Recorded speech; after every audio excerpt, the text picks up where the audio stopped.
A day of a lifetime, mga day. Halina't samahan niyo po akong maghanap ng sakit sa katawan. Joke. By the way guys, day 2 ko na po itong exercise ko at kung mapapansin niyo po, ibang exercise naman po ang aking ginawa at di po ako nanood ng YouTube dyan. Naka self-service tayo ngayon mga day. Grabe guys, ang laki po talaga ng tiyan ko.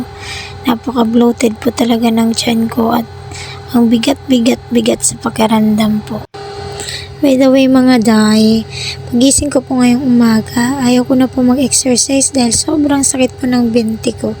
Pero diba, sabi nga nila, kailangan mo itong sundutan or ulitin po ulit yung pag-exercise para hindi na po ito sumakit or masanay na po ang iyong katawan.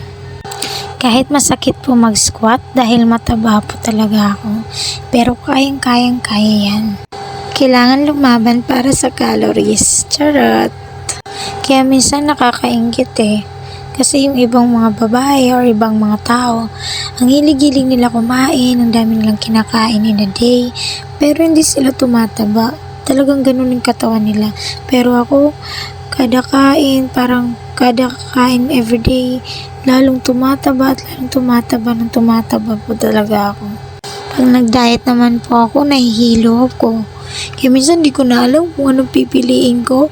Tara po at samahan niyo po ako magpapawis.